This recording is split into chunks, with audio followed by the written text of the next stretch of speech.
কি রে সুখী, দেখেছিস এই ভোরবেলা কেমন চারিদিক কুয়াশাচ্ছন্ন হয়ে আছে? শীত চলে এসেছে বুঝলি। এই কুয়াশা তারই জানান দিচ্ছে। এই সময়টা আমি ভীষণ উপভোগ করি। আমাদের কপালটা খুব ভালো বলতে পারিস। এই দেখ না, রেল লাইনের পেছনেই আমাদের বাড়ি। এই কারণে প্রতিদিন সকালে রেল লাইনের ধারে দুই বোন হাঁটাহাঁটি করতে পারি। আমাদের তো অনেক ভালো লাগে।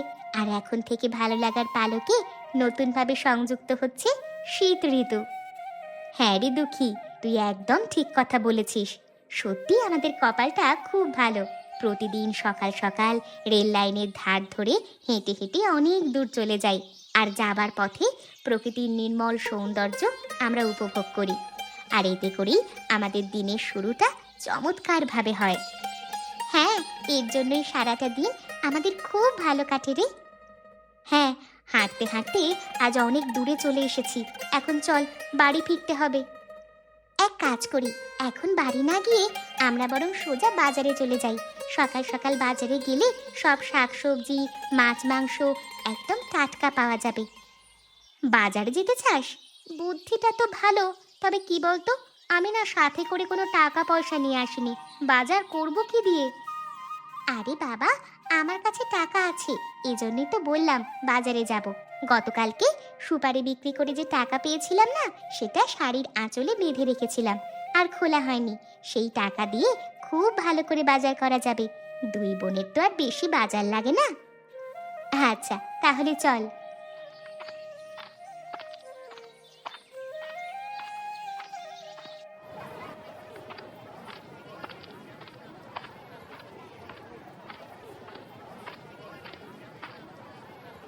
আরে সুখী, দেখেছিস শীতের সবজি দিয়ে বাজার একদম ভরে গেছে। দেখে তো আমার চোখ জুড়িয়ে যাচ্ছে রে। শালগম, বাঁধাকপি, ফুলকপি, মটরশুঁটি, গাজর, ধনেপাতা, শিম, মূলো, আরো কত কি। আমারও খুব ভালো লাগছে। সত্যি কথা বলতে, আমাদের তো গ্রীষ্মপ্রধান দেশ। বছরের বেশিরভাগ সময়ই গরম থাকে, খুব অল্প সময়ের জন্য শীত থাকে। আর আমাদের দেশে তো একদম হাড় কাঁপানো শীত থাকে না, নাতিশীতোষ্ণ। তাই শীত আমাদের দেশে সবার কাছে বেশ উপভোগ্য। তুই একদম ঠিক কথা বলেছিস। আচ্ছা সুখী, তুই কি ওই দূরে দেখতে পাচ্ছিস একজন বৃদ্ধ আর বৃদ্ধা আসছেন, গায়ে চাদর জড়িয়ে? দেখে আমার খুব আনন্দ হচ্ছে। হ্যাঁ তাই তো, তবে এভাবে দাঁড়িয়ে থাকলে আমাদের অনেক সময় নষ্ট হয়ে যাবে রে। এখন চল, তাড়াতাড়ি কিছু সবজি কিনে নিয়ে বাড়ি চলে যাই।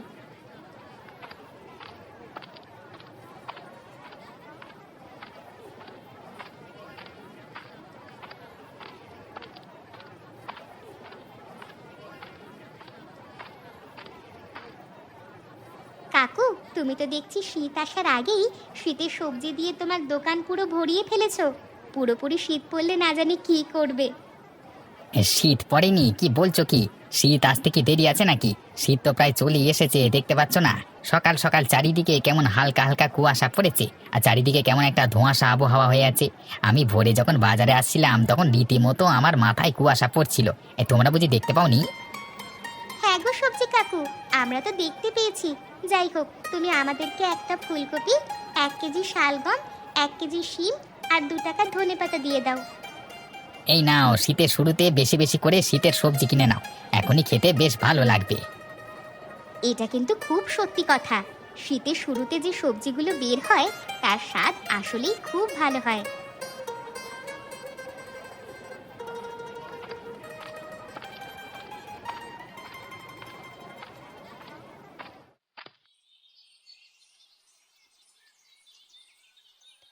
দেখেছিস দুঃখী, আজকে ফুলকপির তরকারিটা কেমন মজা হয়েছে? হ্যাঁ রে, শুধু ফুলকপির তরকারি কেন, শালগমের তরকারিটা মজা হয়নি বুঝি? মজা হবে না কেন? তোর সব রান্নাই আমার কাছে অনেক ভালো লাগে। আমরা তো মাত্র 2 টাকার ধনেপাতা এনেছিলাম, তাই শুধু ফুলকপির তরকারিতে দিতে পেরেছি। আরো বেশি করে আনলে ভালো হতো, ধনেপাতার ভর্তা বানাতাম। উহ, যা লাগে না খেতে। গরম গরম ভাত দিয়ে ধনেপাতার ভর্তা হলে আর কিছু লাগে নাকি? তাতে কি হয়েছে, আমরা তো পরশুদিন আবার বাজারে যাব, তখন নিয়ে আসব। এখন তাড়াতাড়ি করে খেয়ে নি। খাওয়া দাওয়া হয়ে গেলে দুইজনে কাঁথা, বালিশ, তোশক ভালো করে রোদে দেব। এখন ভালো করে রোদে দিলে রাতের বেলা গরম গরম কাঁথা বালিশ নিয়ে ঘুমাতে খুব আরাম লাগবে। আচ্ছা ঠিক আছে।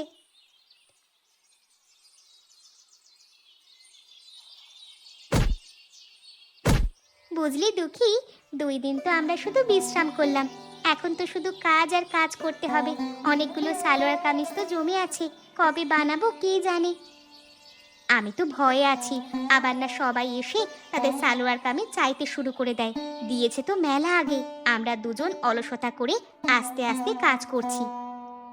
আরে সব সময় কি আর একভাবে কাজ করা যায় নাকি? যখন কাজের চাপ থাকে তখন তো আমরা দুজন খাওয়ার সময়টাই পাই না। আর এখন যদি একটু আস্তে ধীরে কাজ না করি, তাহলে সামনে যে উৎসব আসছে তখন তো কাজ করতে করতে পাগল হয়ে যাব। উৎসবের সময় তো সবাই চায় তাদের কাপড়গুলো আগে বানাতে। তুই একদম ঠিক বলেছিস, আমাদের নিজেদের কাজের মাঝখানে কিছুটা বিরতি নিজেদেরকে বের করে নিতে হবে। টাকার নেশায় পড়ে জীবনী শক্তি শেষ করে দিয়ে কাজ করলে সে কাজের প্রতি আর কোনো আগ্রহ ভালো লাগা থাকে না। আর আমরা তো সব কাজই খুব আনন্দ নিয়ে করি। আমাদের এই কাপড় সেলাইয়ের কাজটাই আমাদের পেশা, নেশাও বটে। তবে বিরতিহীনভাবে কাজ করলে কাজটাকে তো আমাদের অনেক বেশি বিরক্তিকর মনে হবে। তাই এখন আমরা যেভাবে কাজ করছি একদম ঠিক আছে।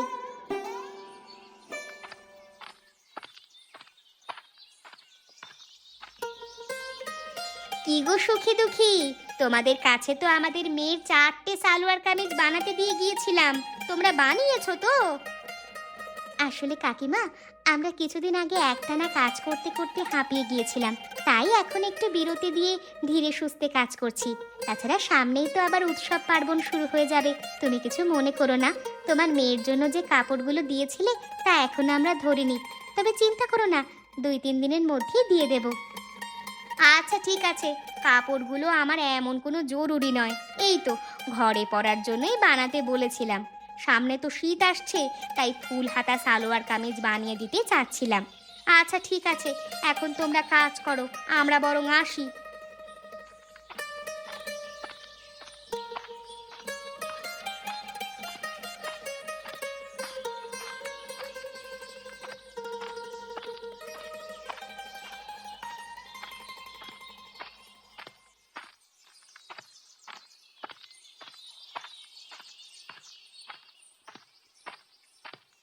দেখেছিস মন্টু, রবির মেয়ে দুটো কত বড় হয়ে গেছে, দেখতেও ভীষণ মিষ্টি হয়েছে, কি বলিস? আগে যা বলেছেন, হ্যাঁ, মেয়ে দুটো একদম তাদের বাবার চেহারা পেয়েছে। মনে হচ্ছে যেন রবি দাদাকেই দেখছি। আর জানেন মোড়ল মশাই, মেয়ে দুটো দেখতে যেমন মিষ্টি, কাজে কর্মেও তেমন লক্ষ্মী। খুব পরিশ্রমী আর কর্মঠ ওরা। বাবা মা কেউ নেই, তারপরেও দেখেন না নিজেদের সংসার কত সুন্দর করে ওরা সামলে নিয়েছে। নিজেদের দায়িত্ব নিজেরা বেশ ভালোভাবে পালন করছে। আর পাড়াতেও ওদের নামে কেউ নিন্দে করতে পারবে না। বেশ আত্মসম্মান মেয়ে দুটোর, হ্যাঁ। আরে আমার ওই 2 বাঁদর ছেলের জন্য যদি এই লক্ষ্মী মেয়ে দুটোকে নিয়ে যেতে পারতাম, তাহলে ওরাই হয়তো আমার ছেলেদেরকে মানুষের মতো মানুষ করতে পারতো। আমি তো আমার ছেলেদেরকে নিয়ে একদম অস্থির হয়ে উঠেছি। এই মেয়ে দুটোকে যদি আমার ছেলেদের সাথে বিয়ে করিয়ে দিতে পারতাম না, তাহলে হাঁপ ছেড়ে বাঁচতাম। হ্যাঁ, ব্যাপারটা মন্দ হয় না। ওদের তো কোনো অভিভাবক নেই, আপনি বললে আমি নিজেই ওদের সাথে কথা বলে আসবো। আর ওদের সাথে কথা বলবার আগে আপনার ছেলেদের সাথে কথা বলতে হবে। আর তারা যদি রাজি না হয়, তাহলে তো শুধু শুধু মেয়ে দুটোর সাথে কথা বলে লাভ নেই। ওই গাধা অকর্মা দুটোর সাথে কথা বলবার কোনো প্রয়োজন নেই। আমি যেটা বলছি সেটাই হবে। তুই শুধু দেখ ওই মেয়েরা রাজি হয় কিনা, তাহলেই আমার হবে। কি যে বলেন না মোড়ল মশাই, আপনার ছেলেদের সাথে বিয়ে হওয়াটা যে কোনো মেয়ের পক্ষে অনেক বড় ব্যাপার। আশা করি তারাও দ্বিমত করবে না। এখন চলুন বাড়ি যাওয়া যাক। হ্যাঁ হ্যাঁ, চল।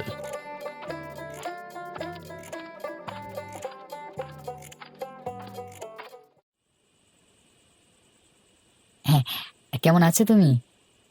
আমি তো ভালো আছি, আপনি কেমন আছেন? হ্যাঁ, আমি তো অনেক ভালো আছি। আর আমি কোনো কথা খুঁজে পাচ্ছি না, তাই জিজ্ঞাসা করছি তুমি কেমন আছো। তাছাড়া তুমি কি জানো সম্পর্কে তুমি আর আমি এখন কে হই? হ্যাঁ, তা জানবো না কেন, বর আর বউ হই। সবই যখন জানো, তাহলে এটাও জানো তো যে বর আর বউ কখনো আপনি করে কথা বলে না। হ্যাঁ, সেটা তো আমি চেষ্টা করব তুমি করে কথা বলতে। আচ্ছা, তবে বেশি সময় নিও না কিন্তু, হ্যাঁ।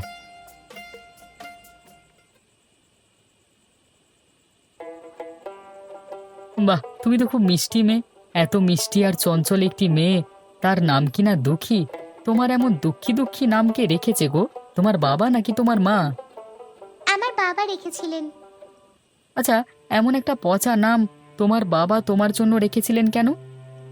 কারণ আমার বাবা হয়তো জানতেন আমার কপালে অনেক দুঃখ থাকবে।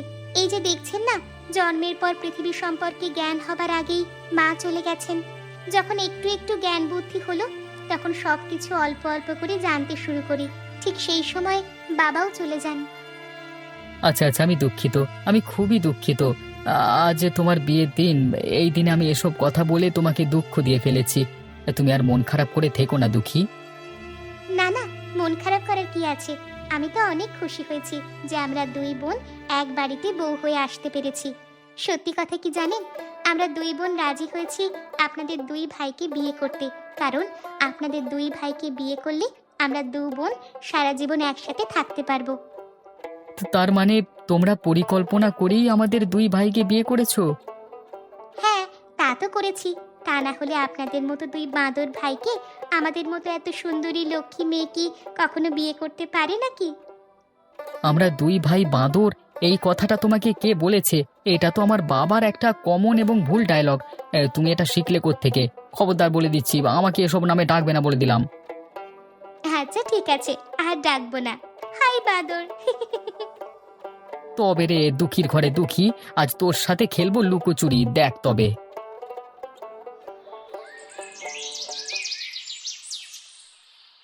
শোনো বৌমায়েরা, আমি যাচ্ছি খেজুরের রস নিয়ে আসতে। নিয়ে আসলে তোমরা গরম গরম পিঠে বানিয়ে দেবে আমাকে।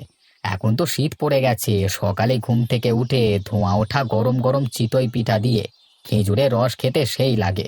তোমাদের শাশুড়ি মা মারা যাবার পর থেকে এমন করে আর খাওয়া হয়নি। এখন আমার ঘরের দুজন লক্ষ্মী চলে এসেছে, এখন যা মন চায় সব খেতে পারবো আমি।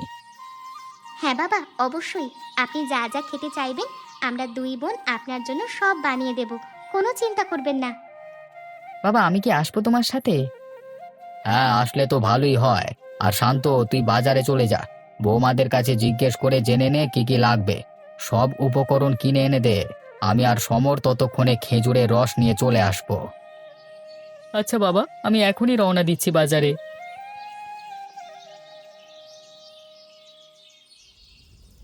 বাবা, আপনাদেরকে তো বারবার করে বলেছি ঘরে যেতে। আপনারা সবাই ঘরে যান, আমি আর দুঃখী পিঠে বানিয়ে নিয়ে আসছি। এখানে তো অনেক গরম, তাছাড়া আপনাদের বসতেও কষ্ট হচ্ছে। এভাবে মোড়াতে বসে খাবার খাওয়ার অভ্যেস তো আপনাদের নেই বাবা। শোনো বৌমায়েরা, তোমার শাশুড়ি যখন চিতই পিঠে বানাতো, তখন আমি ঠিক এইভাবে উনুনের পাশে বসেই খেজুরের রস দিয়ে খেতাম। আর এই বাঁদর দুটো আমার পেছু পেছু এসে আমার পাশে বসতো। আমাদের সবার বেশ অভ্যেস আছে এইভাবে খেয়ে। অকারণে চিন্তা করে নিজেদেরকে ব্যতিব্যস্ত করে ফেলো না। ঠিক আছে বাবা, যেভাবে আপনাদের সুবিধা হয়।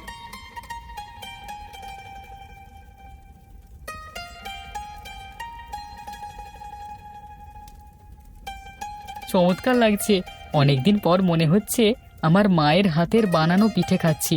আচ্ছা, তোমরা দুজন এত মজার পিঠে বানানো কোত্থেকে শিখলে? শিখেছি আমাদের বাবার কাছ থেকে। মায়ের তেমন কোনো স্মৃতি আমাদের মনে নেই, তবে এটুকু মনে আছে বাবা কিভাবে কি করে এই চিতই পিঠে বানাতেন। কিন্তু আমরা তোমাদের মতো এইভাবে খেজুর রস দিয়ে কখনো খাইনি, বরং আমরা পেঁয়াজ, মরিচ আর সরিষার তেল দিয়ে খেতাম। বাহ, খুব ভালো কথা। তাহলে আগামী কালকেই আমাকে অমন করে বানিয়ে দেবে। এখন আমার আর কাজ নেই, যতদিন বাঁচবো আমার এই দুই মেয়ের হাতেই নানান ধরনের মজার মজার খাবার খাবো। আর শীত মানেই তো মজার মজার পিঠে খাওয়া, তাই না? তা তো বুঝলাম বাবা, তবে সব খাবার কিন্তু একাই খেয়ে ফেলো না, আমাদের কথাও একটু মনে রাখবে।